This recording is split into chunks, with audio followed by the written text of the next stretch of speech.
karena itu, Direktorat Jenderal Pajak selalu menyusun berbagai macam strategi untuk mengoptimalisasi penerimaan pajak. Selain pajak digunakan untuk membiayai pengeluaran negara, pajak juga merupakan salah satu indikator keberhasilan perekonomian negara.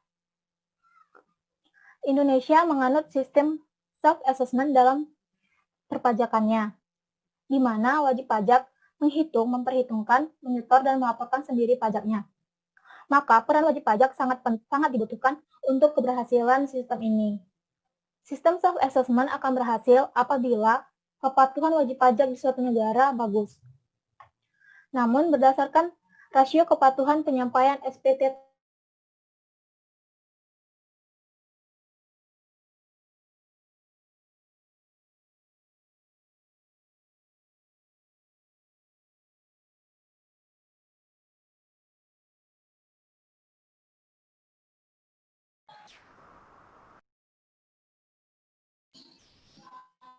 Mohon izin, Kat. Kayaknya keputus deh, Mbak Astrini. Diganti dulu aja atau gimana?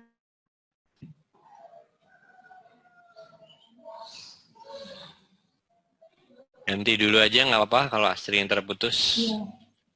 Silahkan absen berikutnya. Baik, izin share screen, Cap. Mohon maaf, Cap. Tadi mati lampu, Cap. Oh, bisa mau lanjutin kamu? Oh, bisa, Cap. Oh, ya udah. Baik, Cap.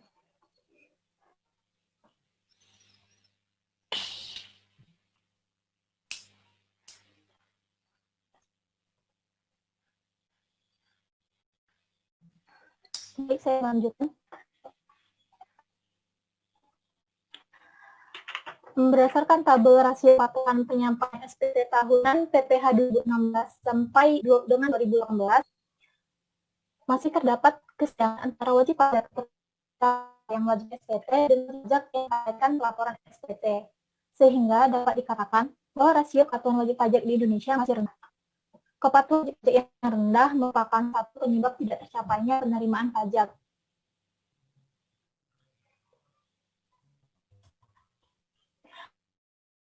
Pajak menurut Simon merupakan wajib pajak mempunyai kesediaan untuk memenuhi kewajiban pajaknya tanpa perlu ada pemeriksaan, investigasi seksama, peringan, ancaman, dan penerapan sanksi baik hukum maupun administrasi.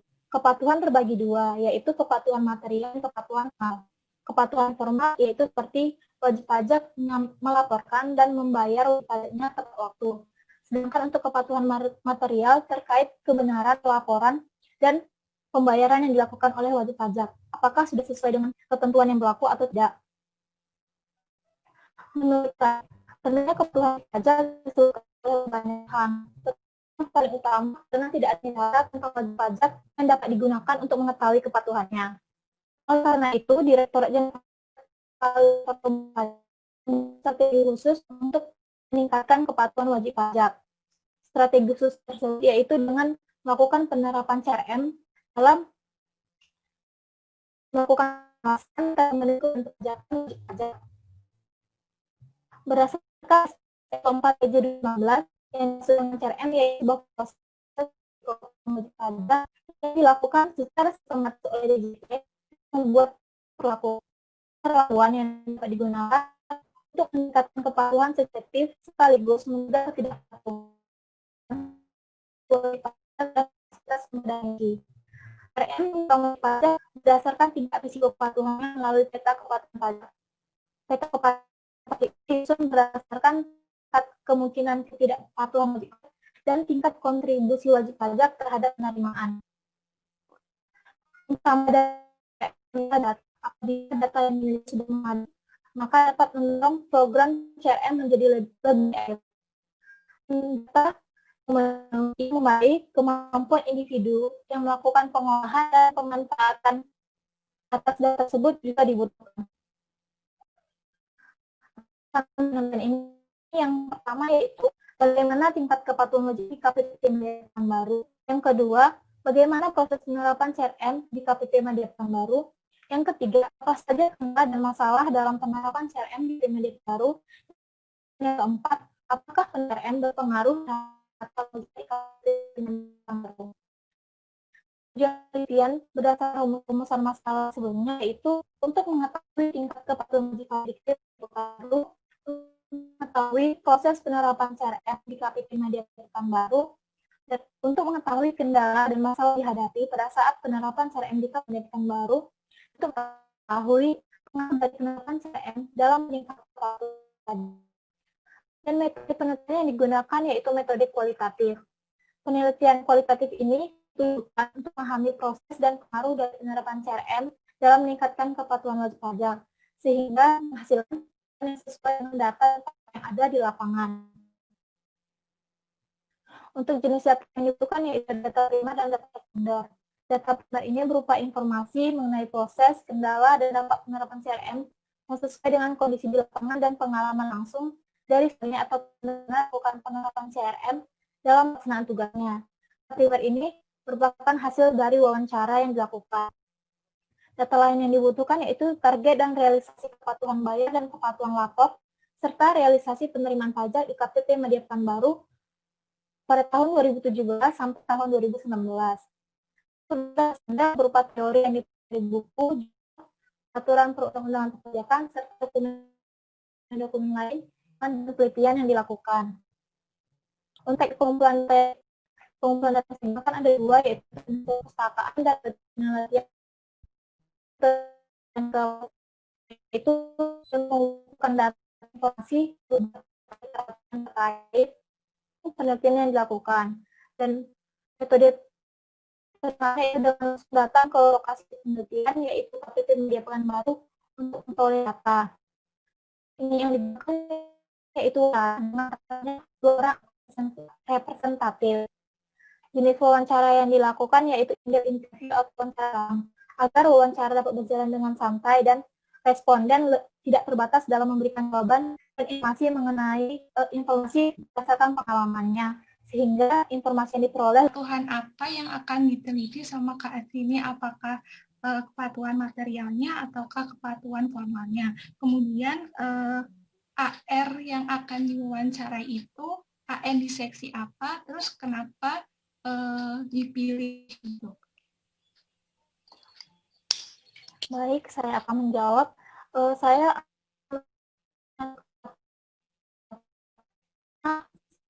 udah nanya kepatuhan formalnya sudah cukup baik, namun materialnya yang masih kurang. Dan saya memilih untuk respondennya dari seksi Waskol 2. Karena saya fokusnya lebih kepada wawasan seksi Waskol.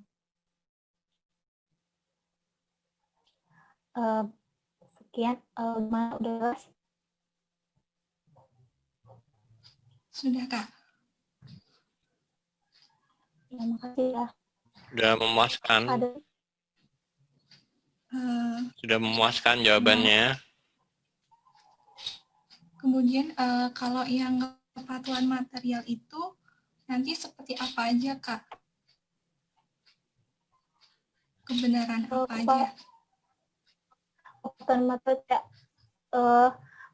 pelaporan SPT tahunan itu emang sudah benar atau tidak sesuai dengan keadaan yang sebenarnya. Nanti di CRM ini itu terdapat data-data yang dikelola oleh DJP terkait pembayaran-pembayaran yang dilakukan oleh wajib pajak seperti SPT masa maupun PPh-nya. Kemudian untuk membandingkan, kemudian kalau untuk membandingkan kebenarannya itu nanti perbandingan apa yang akan digunakan sama Kak Asti nih, Kak?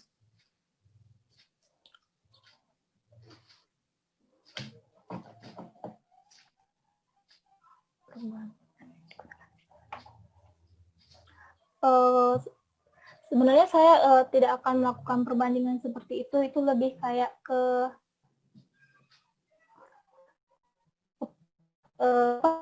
dari laporan yang dikumpul dari PDI, apakah wajib pajak itu datanya yang dibayarnya sudah sesuai enggak dengan yang ada di CRM. Jadi yang dari PDI, kemudian dibandingkan dengan data yang ada di CRM. Oke, terima kasih Kak. Iya, sama-sama dia. Saya izin bertanya, Kak. Kak Astrid. Ya, Mel. Tadi kan Kakak bilang lebih ke materialnya untuk kepatuhannya. Nah, sedangkan metode penelitian yang Kak pilih itu kan kualitatif. Nah, biasanya kalau angka itu kan ke kuantitatif, dan tadi di perumusan masalah ada pertanyaan yang bagaimana hubungannya. Alasan Kakak memilih metode kualitatif dibanding kuantitatif itu apa? Apa dasar yang Kakak buat Kakak memilih yang metode kualitatif?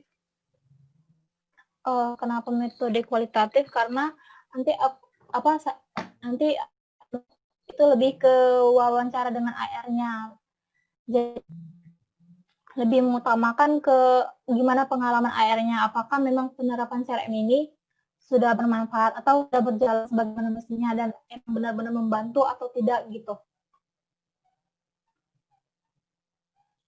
Untuk angkanya itu hanya sebagai bukti, sebagai apakah sudah CRM benar-benar membantu, benar membantu meningkatkan kepatuhan.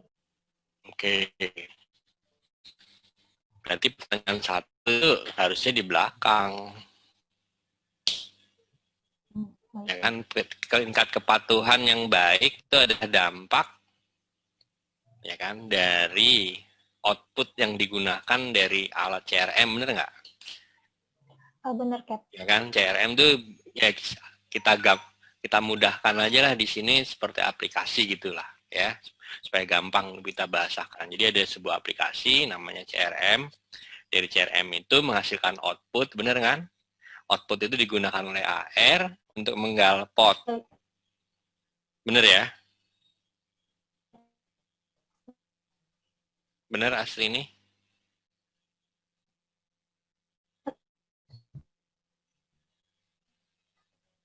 Cap.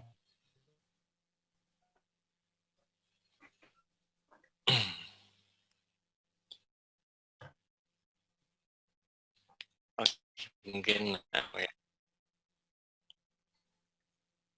Rumusan masalahnya itu sebaiknya agar urut dari ini, sebenarnya kamu kayak evaluasi sebenarnya. Cuman karena kalau saya sih nggak, kecuali nggak tahu kalau dosbingmu. Kalau saya dosbingnya saya izinkan kamu melakukan namanya evaluasi penerapan CRM di KPP ya, kan baru itu. Sehingga CRM itu apa sih? Gampang banget kan didefinisikan anu penggunaannya dan seterusnya, outputnya apa gitu kan. Misalnya kayak data, informasi yang digunakan oleh para AR dan kasih waskon misalnya untuk mengetahui tingkat kepatuhan. Setelah tingkat kepatuhan diketahui, maka dilakukan tindakan kan, bisa SP2DK dan lain sebagainya. Nah, itu luas kan? Maka kita bisa sempitkan pertanyaannya kepada apa saja atau apa output dari aplikasi CRM itu atau sistem CRM itu. Yang penerapan kan proses penggunaan CRM-nya kan, berarti lebih mekanisme CRM itu gimana digunain, outputnya apa, kendalanya apa, hambatannya apa, terus baru dampak. Enak banget tuh, jadi kamu fokus seluruhnya datanya itu ada di KPP. Nah, sedangkan informannya udah jelas orang KPP Madya. Lalu dampaknya bisa kuantitatif kamu ambil, entah dari output itu bentuknya kepatuhan formal, kepatuhan material, lalu dibandingkan setelah di CRM kan, nah gitunya gampangnya gitu kan, menjadi meningkat, menambah, dan lain sebagainya. Jadi nanti dampaknya bisa unintended outcome sama intended outcome. Jadi dampak yang diharapkan sama dampak yang belum diharapkan. Ya, kalau bilang negatif kan nggak enak ya, belum diharapkan, jadi belum optimal misalnya. Tapi ya terserah kamu, nanti kamu sama dospingmu kan akan bicara. Mungkin itu aja dari saya ya. Terima kasih. Silahkan ditutup Astri ini. Baik, terima kasih, Kat. Demikian presentasi dari saya. Terima kasih atas perhatiannya. Mohon maaf atas kesalahan dan kendala yang terjadi. Layanan pajak di luar kantor pada KPP Pratama Tanjung Pinang. Di sini saya akan bahas latar belakang, pertanyaan penelitian, tujuan penelitian, dan metode penelitian. Setelah pos pelayanan atau layanan pajak di luar kantor. Nah, layanan pajak di luar kantor itu unit organisasi non-struktural di lingkungan DJP yang merupakan tempat pelaksanaan sebagian tugas pelayanan perpajakan berupa penyuluhan, pelayanan, dan konsultasi perpajakan bagi masyarakat atau WP dalam melaksanakan pemenuhan hak dan kewajiban perpajakan. Nah, layanan pajak di luar kantor itu ada beragam bentuknya. Kalau sarana permanennya itu seperti pos pajak, pos pengamatan pajak, pos pelayanan, loket pajak, dan gerai pajak.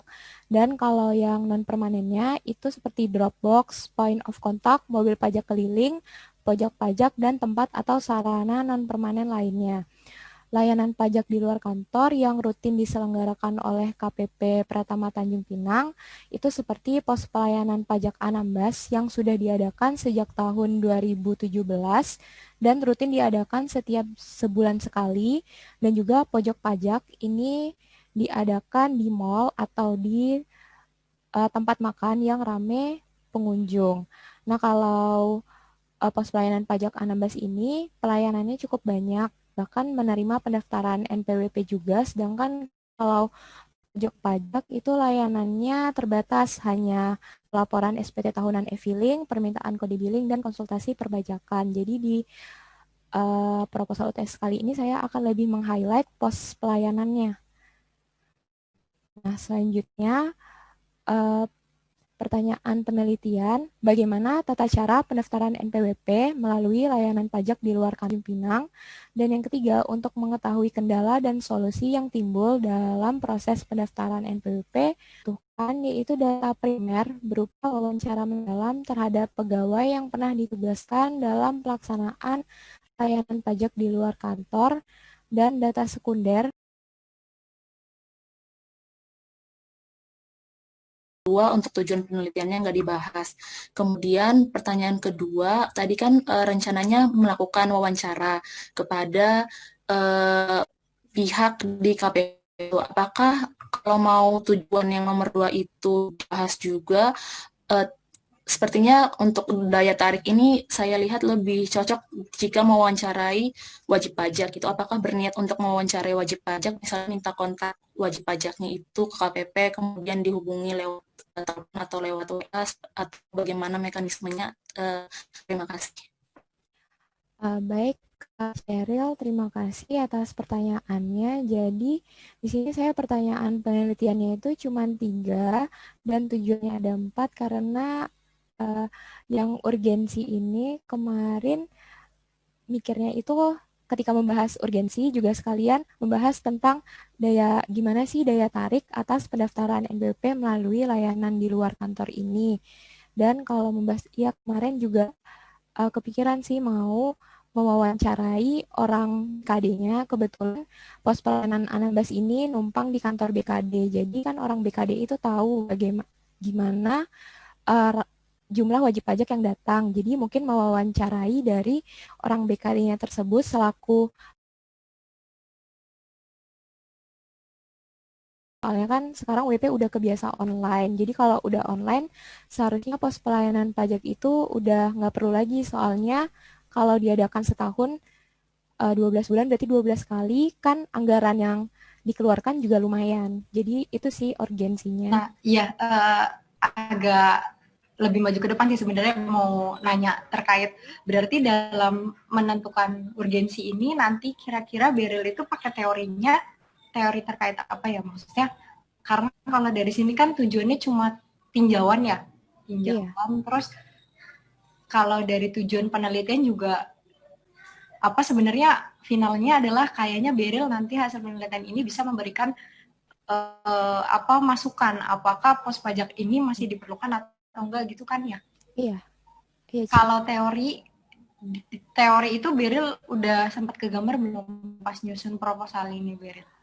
Mungkin kegambarnya itu gini sih, mungkin nanti bakal kan pos pelayanan itu nanti ada registernya. Jadi ada jumlah WP yang melakukan pendaftaran NPWP melalui layanan pajak di luar kantor ini berapa, lalu dibandingkan selama pandemi ini. Nanti selama pandemi itu ada nggak WP Anambas yang mendaftarkan diri melalui tersebut. Kalau misalnya jumlahnya tidak berbeda jauh dengan yang sebelum pandemi, sebelum pos pelayanan ini masih ada, itu mungkin ya sih dari situ sih, Ci. Oh ya, ini maksud lebih ke ini doang sih, Beril. Kepikirannya kalau aku kepikiran mau bahas tinjauan ini, lebih jangan fokusnya ke pandemi aja gitu. Kenapa nggak sifatnya general, jadi ngebandingin kayak pakai teori cost dan benefit misalnya. Apakah keberadaan pos pajak ini kan pakai biaya ya tadi udah dibilang tinggi gitu. Nah, bisa menjawab juga tuh sama daya tarik. Nanti dilihat kan sebenarnya potensinya berapa sih sampai kita harus bikin pos pajak gitu kan. Kan jauh lebih menarik maksudnya karena tadi Beril kan jelasinnya terkait pandemi aja. Kirain setelah pandemi, ya maksudnya lebih digeneralkan kan lebih menarik ya. Jadi jangka panjang gitu apakah pos pajak ini perlu atau enggak gitu. Oh gitu, baiklah Ci.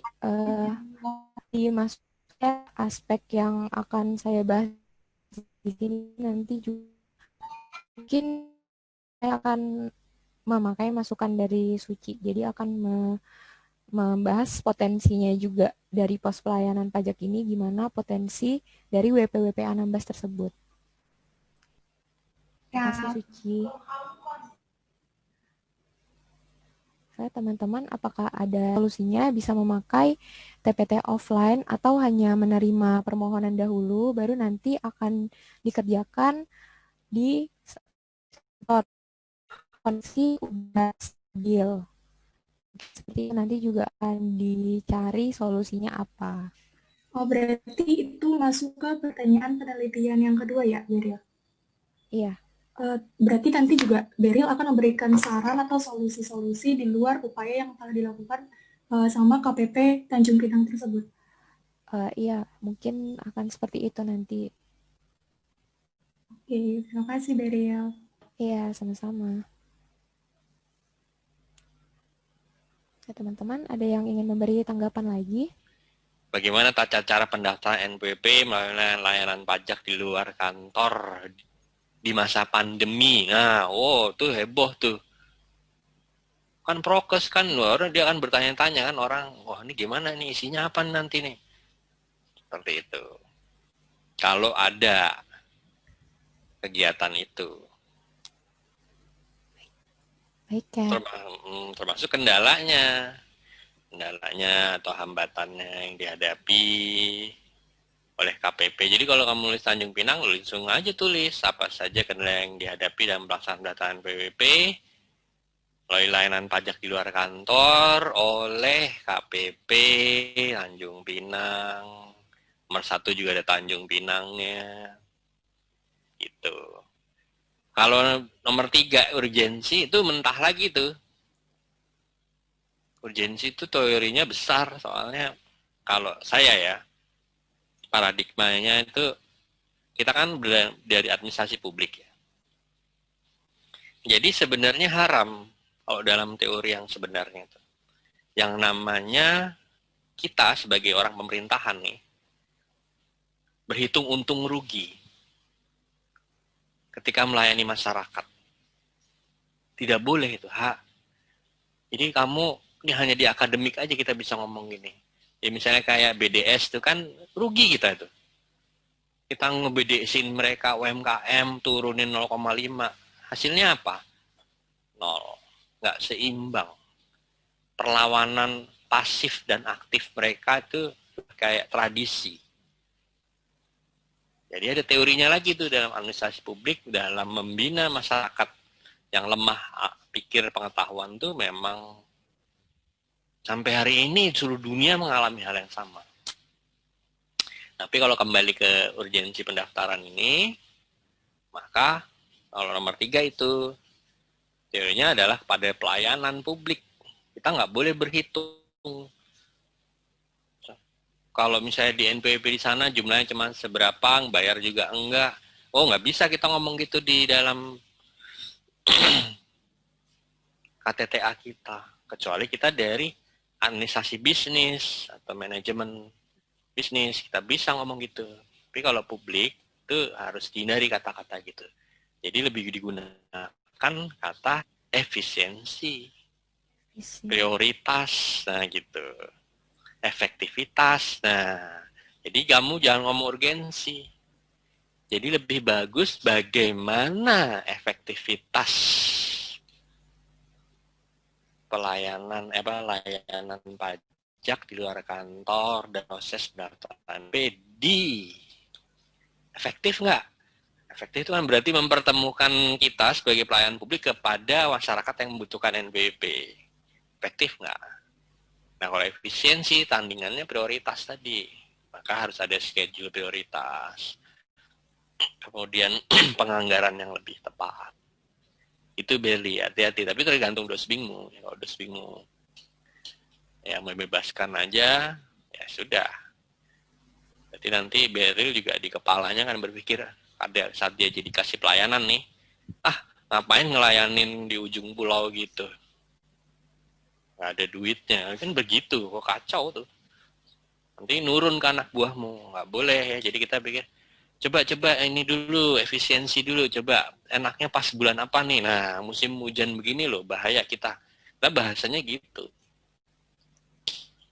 Seperti itu ya. Nanti silahkan Beril harus ngulek lebih jauh ya, dikolik lebih jauh teori-teori yang akan kamu pakai. Cukup paham Beril? Paham, Cap. Terima kasih, Cap. Terima kasih, bagus. Tapi kamu udah mencoba ini ya. Silahkan ditutup. Baik, teman-teman. Sekian presentasi dari saya. Terima kasih atas tanggapan dan juga masukannya. Saya tutup presentasi kali ini. Assalamualaikum warahmatullahi wabarakatuh.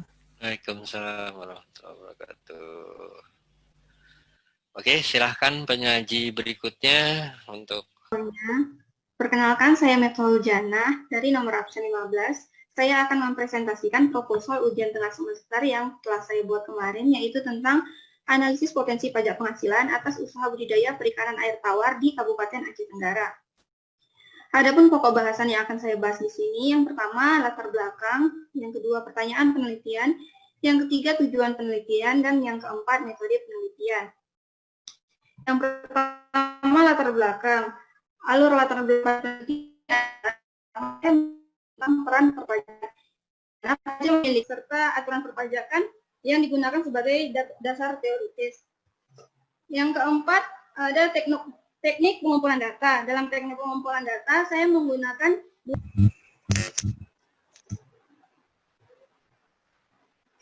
Sen berapa tolong disebutkan, langsung tanya. Judul itu kan tentang analisis potensi pajak penghasilan di budidaya ikan. Iya. Tadi saya mungkin salah dengar atau bagaimana, kok agak sedikit kontradiktif ya, di KP2KP-nya itu targetnya terpenuhi, tapi coba ke alur latar belakang coba Mbak. Iya, jadi begini Mbak, tadi kan di latar belakang saya menjelaskan bahwa penyuluhan di KP2KP Kekecewaan itu telah terrealisasi, sementara justru itu yang menjadi permasalahan di penelitian ini. Ikunya sudah terrealisasi kok masih pelaku UMKM yang di budidaya perikanan air tawar tuh kok masih banyak yang belum sadar akan kepatuhan wajib pajaknya gitu Mbak. Maksud dari kepatuhan di sini berarti lebih ke material atau formal Mbak? Di sini saya sepertinya akan menggabungkan antara kepatuhan formal dan material, karena di sini wajib pajaknya itu di Kabupaten Aceh Tenggara itu benar-benar masih awam gitu loh tentang pajak, jadi masih benar-benar belum mengerti pajak itu apa gitu. Padahal penghasilan mereka itu sudah memenuhi ketentuan untuk dikenakan pajak penghasilan. Jadi lebih ke kepatuhan apa ya Mbak? Sorry tadi suaranya nggak jelas Mbak. Kepatuhan? Gimana Mbak? Jadi lebih ke kepatuhan apa ya, Mbak? Mungkin lebih ke, untuk awalnya mungkin lebih kepatuhan formalnya, Mbak. Oh. Jadi Mbak itu pengen lihat kalau sebenarnya potensi PPh-nya itu berapa, bukan dari analisis potensi pajak di budidaya ikan ya Mbak. Misalnya kalau misalnya potensi pajaknya kan juga bisa jadi ada PPN dan lain sebagainya. Artinya Mbak memfokuskan ke PPh dan bukan yang lain ya Mbak ya? Iya, saya di sini memfokuskan ke pajak penghasilannya Mbak. Khususnya untuk peraturan sesuai dengan peraturan pemerintah nomor 23 tahun 2018. Pajak penghasilan yang bersifat final. Kalau misalkan Mbak itu berarti pengen tahu nih potensinya berapa, berarti kan pengen tahu sebenarnya peredaran usaha atau peredaran uang tentang budidaya ikan itu berapa kan Mbak ya di KPP di daerah tersebut. Nah itu kira-kira jangkarnya apa ya Mbak ya? Apakah Mbak menggunakan metode jangkar untuk mengetahui proses bisnisnya Mbak? Ya, di sini saya mungkin nanti akan menggunakan metode jangkar, Mbak, tapi belum kepikiran sejauh itu. Oke. Ya, terima kasih, Mbak.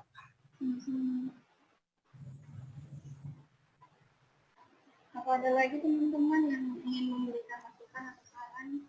Izin bertanya, Zana. Halo, apakah suara saya terdengar? Terdengar. Iya. Izin bertanya. Tadi kan terkait dengan judul, boleh masuk ke judul nggak, Zana? Maaf, iya.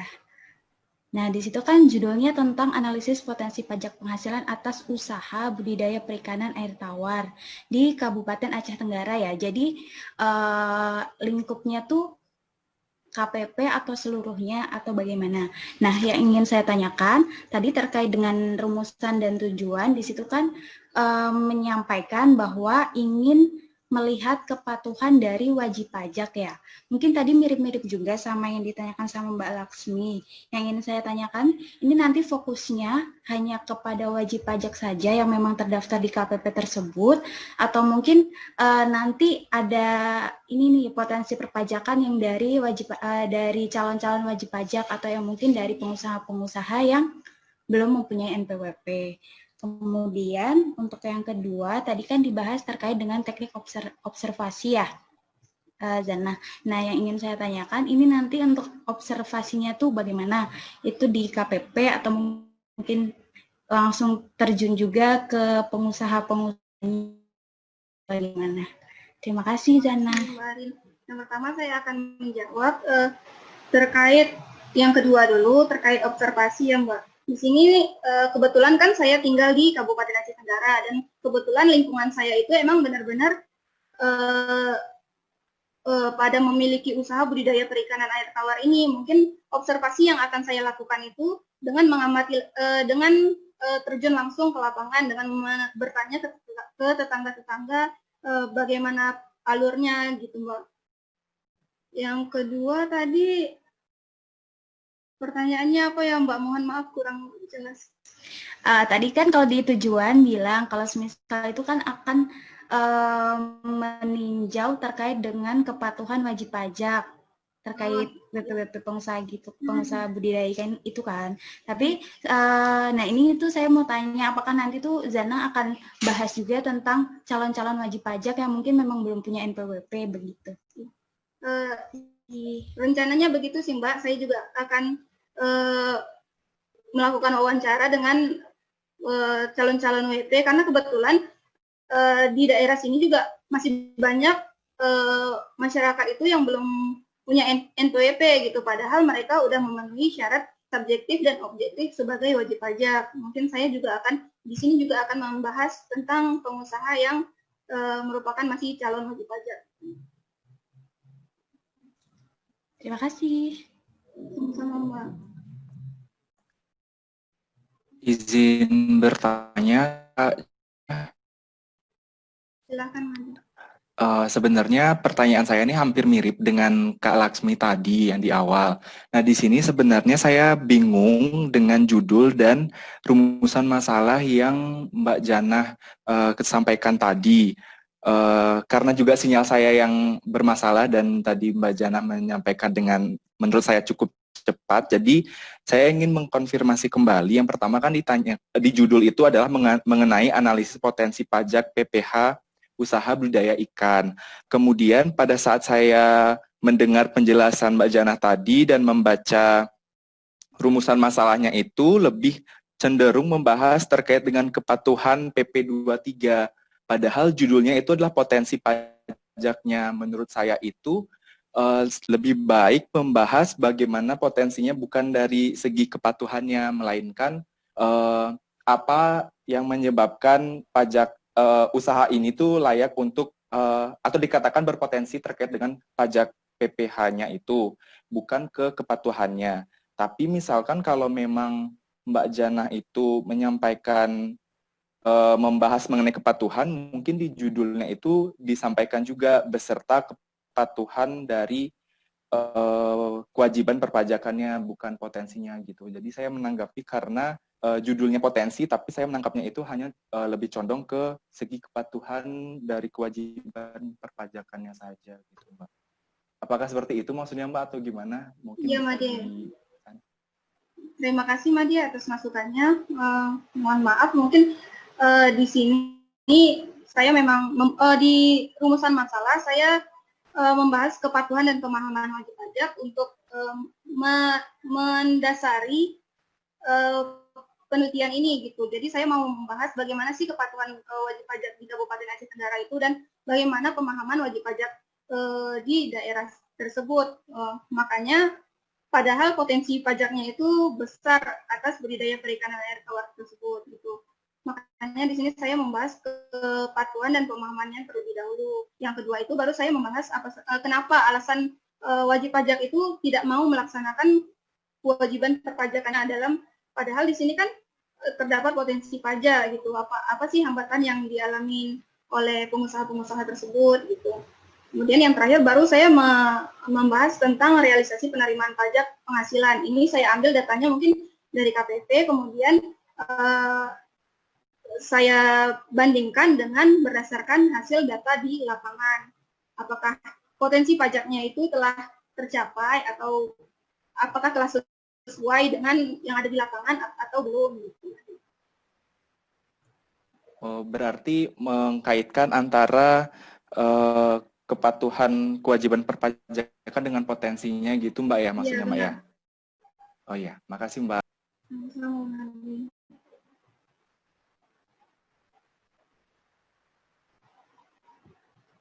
Cukup ya? Udah ya? Sudah. Oke. Miftahul ya namanya tadi ya? Benar ya? Yang penyaji tadi? Ya benar ya. Oke. Sekarang saya tanya kepada kamu nih. Kepatuhan nih. WP ini kalau menurut kamu apa nih? Kepatuhan WP itu menurut saya tingkat kemauan dan kesadaran wajib pajak itu dalam memenuhi kewajiban perpajakannya. Ya. Kemauan dan kesadaran. Oke ya, berarti ini kan. Misalnya kita contohkan kepada adik kamu, misalnya kamu punya adik nggak? Punya, ya. Punya adik, cowok, cewek? Cewek. SMP, SD, SMA? SMP, ya. SMP. Terus kamu kasih tahu, kamu belajar loh, bentar lagi mungkin UN atau apa. Kan dia bisa ke sini kan. Nah ini menjadi mau dan sadar atau sebaliknya. Oke ya. Nah, kalau saya katakan bahwa kepatuhan pajak itu adalah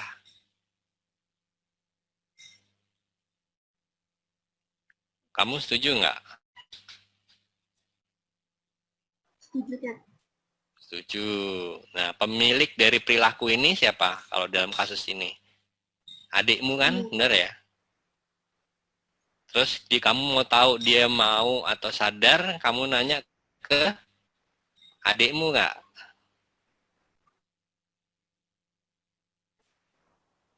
Atau nanya ke gurunya? Bahwa adikmu sudah patuh dan sadar, mau dan sadar menuju apa yang diminta oleh kamu agar nanti menghadapi UN lebih bagus. Kamu nanya ke dia untuk tahu ini atau nanya ke gurunya? Ke dia kayaknya. Nah, itu yang tadi teman-teman tanya. Jadi kalau kamu mau tahu yang dikerjakan adikmu untuk meraih UN terbaik, sudah mau dan sadar sesuai dengan soal-soal bank UN yang lalu, maka kamu tanya ke dia. Itulah yang kamu tanya ke, kalau ini UMKM sadar dan mau untuk patuh pada undang-undang pajak, maka kamu tanya para UMKM tadi.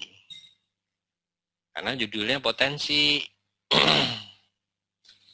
Gitu. Tapi kalau kamu judulnya pengawasan terhadap UMKM yang bergerak di bidang perikanan darat, nah, jadi kalau perilaku tadi cocok nih, kamu tadi sempat ngomong kan hambatan-hambatan apa saja sih yang dihadapi mereka sehingga nggak patuh. Kalau tanya kamu, dugaan kamu, hipotesis kamu kan dia udah layak dikenai ya. Nah ini, udah nggak perlu ke KPP, pokoknya udah sih bisa tinjauan, persepsi, kepatuhan, pajak, studi pada UMKM, perikanan darat, Aceh, mana. Isinya begitu semua, nanti teorinya apa? Ini.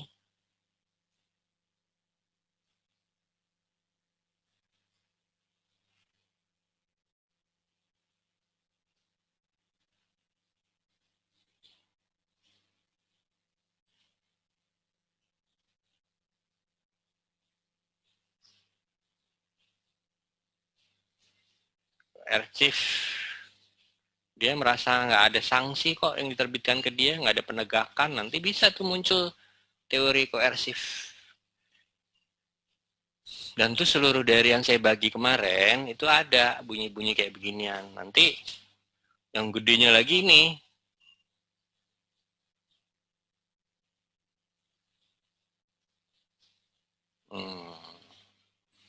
jadi mohon nanti kamu silahkan lebih lanjut bicara dengan Dosbing ya, supaya lebih bagus gitu ya. Itu saja sih dari saya ya. Mohon mungkin bisa menjadi masukan positif. Mudah-mudahan. Oke, silahkan ditutup. Baik, terima kasih Cap dan teman-teman. Selamat siang Cap, selamat siang teman-teman. Perkenalkan saya Rodian Mukhtar, absen 20 akan mempresentasikan mengenai proposal materi yang saya buat pada saat tugas kemarin mengenai pengaruh work from home terhadap kinerja pegawai pajak di KPP Pratama Jakarta Menteng 2. Nah, pada siang hari ini saya akan membahas mengenai yang pertama latar belakang, lalu pertanyaan penelitian, tujuan penelitian, dan metode penelitian yang saya pakai. Nah, yang pertama latar belakang. Latar belakang ini saya angkat pertama-tama mengenai fenomena yang ada saat ini, yaitu adanya virus COVID-19 yang dilakukan segala aktivitas atau kegiatan masyarakat harus tetap berlangsung, yang salah satunya adalah aktivitas pekerjaan. Saya di sini juga mengutip dari pernyataan Presiden Joko Widodo yang saya kutip dari Detik Semua. Itu akan dibahas di KTTA ini. Cuma mungkin ada beberapa, misalnya ada sisi pelayanan. Sisi pelayanan itu kan ada yang namanya sasaran strategisnya itu adalah memberikan pelayanan dan edukatif atau apalah, saya lupa. Nah di situ mungkin nggak akan semuanya, tapi mungkin ada hanya sasaran strategis aja yang mungkin akan dibahas seperti itu. Soalnya kan pasti cara kerja terus juga waktu kerja yang dilaksanakan pada saat WFH itu kan pasti akan berbeda dengan sebelum-sebelumnya seperti itu. Sebenarnya ini yang yang pertanyaan-pertanyaan yang ketiga ini adalah sebenarnya lebih ke membahas lebih ke dampak sebetulnya. Cuma nanti ikunya itu adalah pendukung seperti itu. Oh, oke. Ya, terima kasih. Ya, terima kasih. Mungkin ada teman-teman yang lain. Ya. Ya.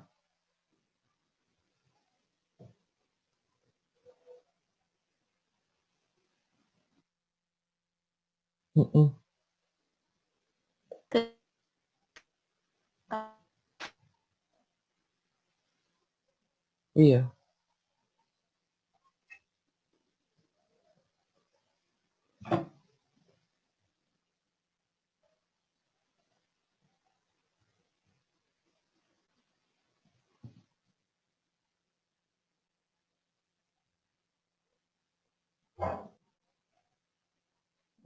Iya, makanya tadi kan pas saya jelasin ini, saya sampaikan bahwa yang ini kan kaitannya sama yang rumusan masalah yang ketiga ya.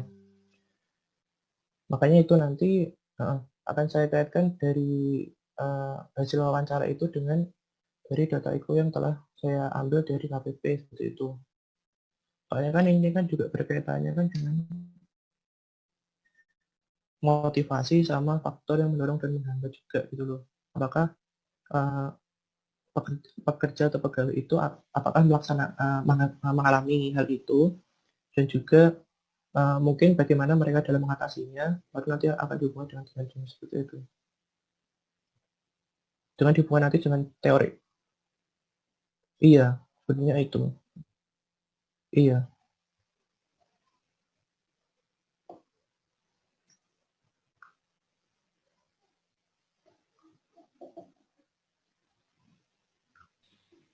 Ada lagi?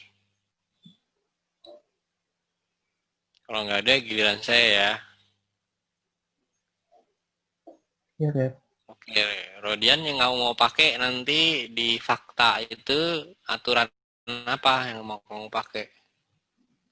Aturannya yang dari DJP, Pak. Cap. Gitu. Karena kan ini kan yang saya aturannya masih yang saya temui kan masih. Jadi nggak pakai SE yang MenQ ya? Oh, enggak, Cap. Jadi aturan turunannya lagi. Aturan turunannya bukan benturan tuh sama SE. Kalau saya perhatikan kan udah gap tuh. Jadi kenapa DJP tidak mengikuti aturan kepala daerah sehingga tumbang banyak kan, yang meninggal banyak, yang terkonfirmasi COVID juga banyak. Itu hati-hati tuh, karena kalau Dosnilnya paham tentang kebijakan publik, dia akan mengoreksi banyak. Maka kalau kamu mau men-state ke DJP ya langsung aja state. Bagaimana implementasi work from home dan motivasi itu sebenarnya udah pertanyaan baru tuh. Sebaiknya sih dipisah. Bagaimana implementasi work from home di lingkungan KPP Pratama Menteng 2 ya, Jakarta Menteng 2.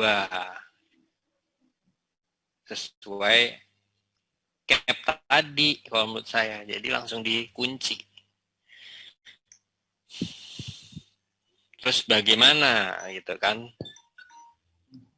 dampak implementasi work from home terhadap motivasi para pegawai pajak di KPP Menteng 2.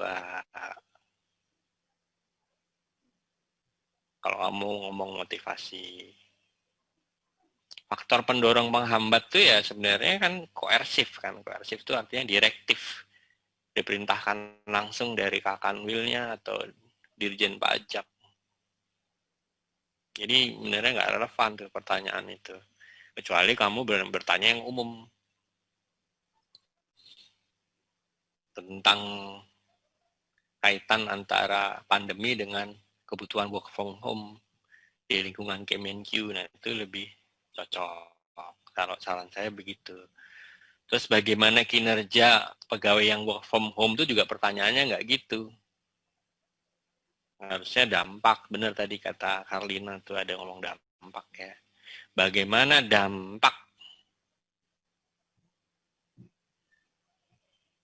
kebijakan work from home terhadap kinerja pegawai pajak atau pegawai di KPP Pratama. Kata-kata pajak tuh ya nggak usah, karena udah kerja di Pratama kan pegawai pajak kan, di state aja ASN yang udah PNS, jangan yang CPNS.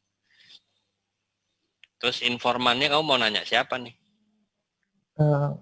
Rencananya Kasubag karena terkait implementasi, lalu juga ada pegawai ASN di lingkungan kantor.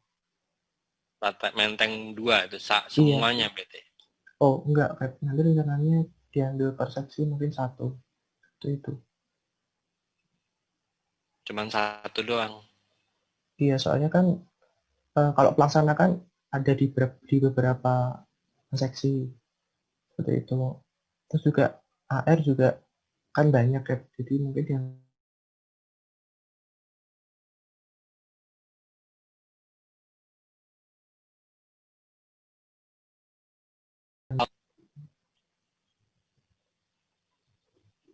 nah, kalau itu belum tahu kan. Iya itu bahaya tuh. Itu akan bias tuh. Jadi kalau kamu ngomong pegawai Pratama seksi pemeriksaan, nah itu bisa hanya 2-3 orang seksi pemeriksaan. Tapi kalau kamu ngomongnya Pratama Menteng 2, kan pelaksana yang sudah PNS, anak baru misalnya, itu juga termasuk kan kelompok itu. Gitu loh. Jadi sebaiknya harus di state dulu ya katanya. Harus di state, kamu sampling ininya siapa. Kalau mau aman ya per seksi apa misalnya. Kalau mau lebih fokus ya sebenarnya itu kamu ke layanan TPT. Jadi bagaimana implementasi work from home dan pelayanan TPT.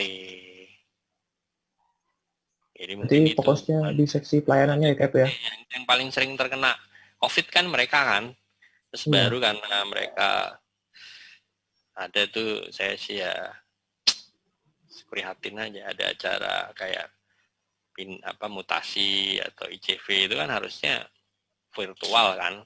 Ini ya peluk-pelukan nyebar langsung, tutup direktorat. Nah, tapi kalian ya harus tahu ya, ini cuman di sisi akademik ya saya lihat ya. Kalau bos-bos itu sakit dibiayai negara. Tapi kok pelaksana paling suruh isolasi. Misalnya kamu tumbang ya nasibmu deh gitu aja cuman. Nah kita yang muda-muda kamu lupa kadang kan.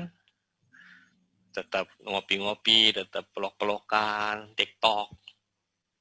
Nginep bareng di kos-kosan. Padahal kok sakit hanya pejabat yang dapat fasilitas itu. Bayar negara. Tapi kok sisanya sudah nasibmu deh. Gitu aja. Nah itu yang kadang nggak diperhatikan. Dan itu fakta. Artinya pimpinan boleh mengambil fakta yang tidak adil seperti itu karena memang di undang-undang gitu. Tidak bisa melawan ke sana. Nah kembali ke Rodian, jadi mungkin Rodian lebih fokuskan tuh karena work from home itu kan berlaku untuk semua orang sebenarnya di Menteng 2. Jadi mau fokus kemana nih lensanya? Apakah mungkin lebih bagus lagi tuh ya, selain kalau TPT mungkin masih bisa on off. Coba bayangin implementasi tindak penagihan aktif di era pandemi. Kan mantap di Menteng 2 misalnya. Kamu dari Menteng 2 memang? Iya, Kak. Nah, kan lebih mantap kan? Penagihan aktif di era pandemi. Wow, gimana? Bingung kan? Seru loh tuh. Atau itu malah belum ada yang nulis tuh. Malah ada yang coba berani nulis tuh, adik kelasmu. Cuman dia akhirnya studi literatur. Karena kan dia harus PKL, segala macam. Nah, kalau kamu memang orang asli Menteng 2, harusnya bisa ngambil yang ke sana. Kamu apa sih OTK ya? Iya, Kak. Iya, OTK itu bisa ke sini, masuk ke hal-hal yang beririsan dengan kebijakan kepegawaian. Mungkin ke sana kalau menurut saya. Arahnya di sistemnya itu gimana yang ubahnya. Yang ada hubungannya dengan era pandemi. Tapi ya terserah kamu, nanti kamu bisa dalami lebih jauh. Oke, mungkin itu aja dari saya. Silahkan ditutup. Ya, sekian. Terima kasih teman-teman dan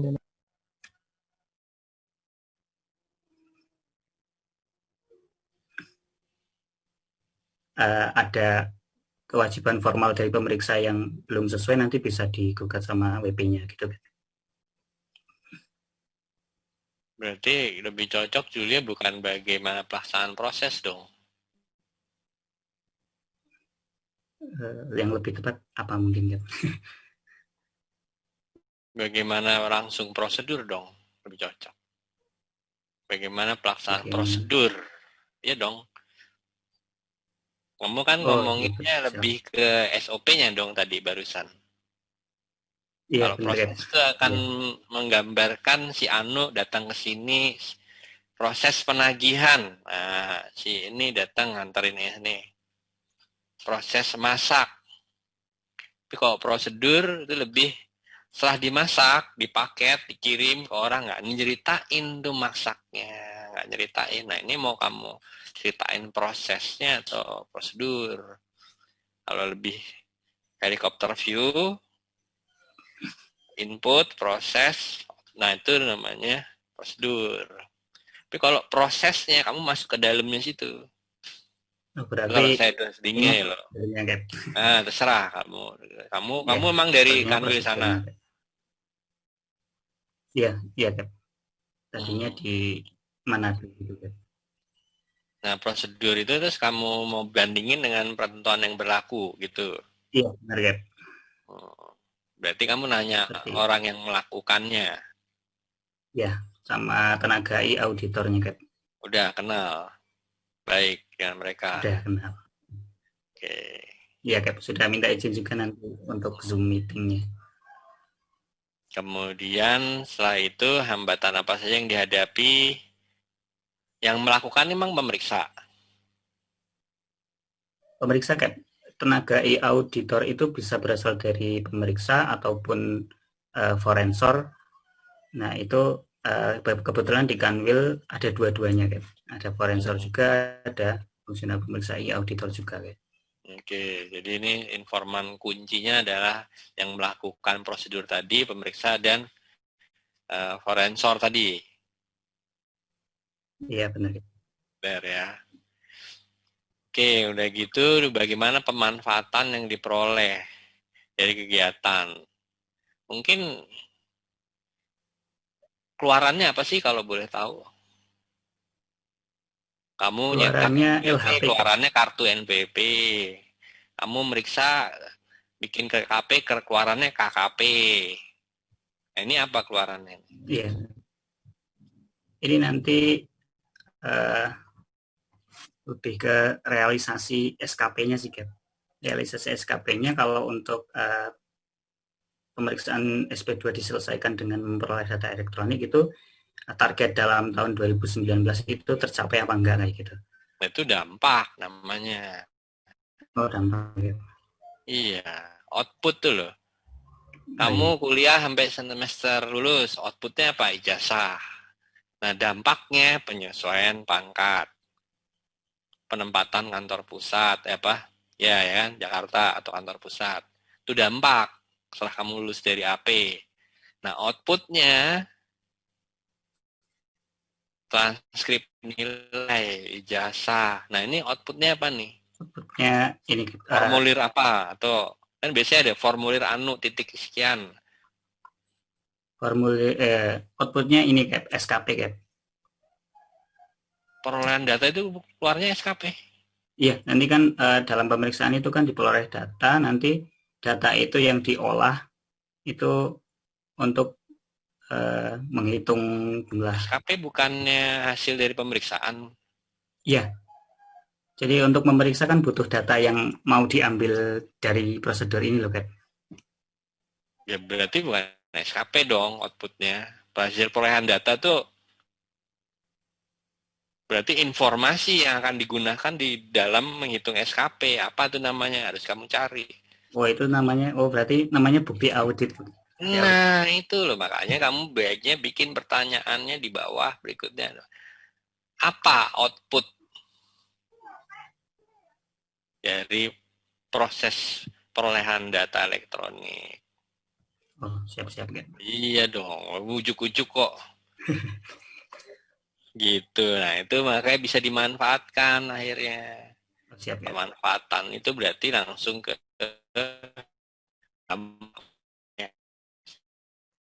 dampak pemanfaatan output yang tadi kamu ceritakan itu. Tadi apa namanya? Informasi audit. Nah, itu kalau di dalam pemeriksaan kan disebut yang common ya kan. Siap kan. Jadi teori yang kamu bukan itu nanti adalah teori pemeriksaan pajak. Siap. Kemudian teori apa namanya sanksi penalti ya, kayak gitu. Pendekatannya lebih kepada penegakan hukum. Siap, ya. Mudah-mudahan sih bisa ya karena informannya itu seterusnya. Terus ada. Terus ya, nanti sekalian perkembangannya walaupun tidak ada nama WP-nya tapi ada berapa WP yang berhasil di SKP, berapa WP yang berapa rupiah yang berhasil diamankan oleh negara dan lain sebagainya. Mungkin itu menulis dampak seperti itu. Oke sih, saya rasa cukup sampai di sini. Silahkan ditutup. Sekian teman-teman sekalian. Terima kasih atas perhatiannya. Assalamualaikum warahmatullahi wabarakatuh. Waalaikumsalam warahmatullahi wabarakatuh. Ya, itulah tadi 5 penyaji yang sudah memberikan sharing kepada kita semua ya tentang apa yang dia tulis, apa yang dia kerjakan di UTS, diperkirakan. Kan namanya propose, kayak kamu mau misalnya siapa sih di sini yang udah pernah nembak cewek terus ceweknya sekarang jadi pacarnya, ada nggak? Anak cowok? Nggak ada. Nggak ada yang nembak atau nembak tapi nggak jadi. Nah, ketika kita mau propose misalnya siapa ya, misalnya di sini ya misalnya saya mau ngomong ke Arinta gitu. Arinta, kamu ini ya dulu KPP anu gini-gini. Wah, ya aku janji deh kalau nanti ya kan gitu kan. Nanti kita menjanjikan yang dahsyat kok di proposal tuh. Ya tentu yang logika ilmiahnya yang seperti saya ceritakan tadi, sesuai dengan rumusan masalah. Kalau bagaimana ke sini, kalau apa begini, kalau pengaruh berarti ini datanya bisa campuran kualitatif. Merencanakan, peneliti merencanakan akan mewawancarai si A, si B, si C. Karena si A, si B, C ini, A adalah kepala seksi ini yang menguasai data pemeriksaan. C kasih PDI yang menguasai data-data sebelum dilakukan ke pemeriksaan. Jadi kita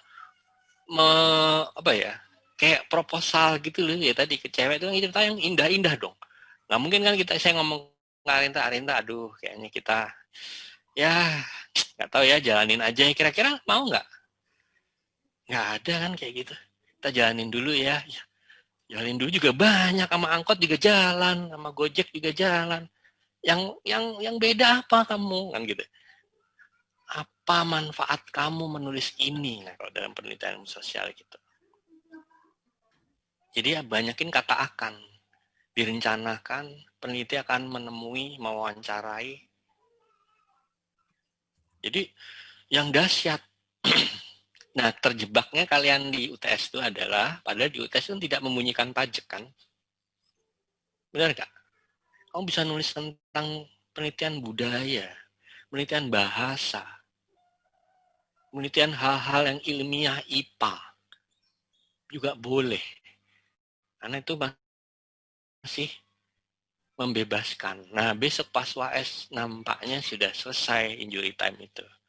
Sudah masuk ke ansihnya orang pajak. Nah, ketika nanti kamu nulisnya OTK, nulisnya hukum, itu jangan sampai lari dari apa yang terjadi di DJP. Pakai lagi kamu anak AP kan. Jadi udah pasti dosen yang menilai itu ngelihat ya, kebetulan dosennya saya kan, nih anak pajak kok cengeng banget sih gitu. Maksudnya cengeng tuh dangkal banget sih pengetahuan tentang organisasinya, dangkal banget sih tentang pajaknya. Nah, udah bisa gitu. Nah, kemudian informan, nanti walaupun nggak ada di RPS lagi ya, mungkin saya selang-seling besok kalau sudah waktunya masuk ke konten ya, masuknya ke RPS yang nggak ada presentasi ini, mungkin diantaranya saya akan menyinggung lagi tentang informan. Apa sih informan tuh, definisi informan tuh, karakter informan, jenis-jenis wawancara, nah itu kembali saya ingatkan lagi. Termasuk sampling buat data kualitatif itu apa sih? Kerangka pikir tuh apa sih, kayak gimana sih? Untuk apa sih? Nah itu kan saya ingatkan lagi. Jadi ketika kamu mau melanjutkan KTTA-mu itu udah ada base-nya, ada alur peta jalanmu, jadi nggak tersesat. Jadi jangan sampai kita tuh masuk ke zona nyaman, mentang-mentang boleh studi literatur,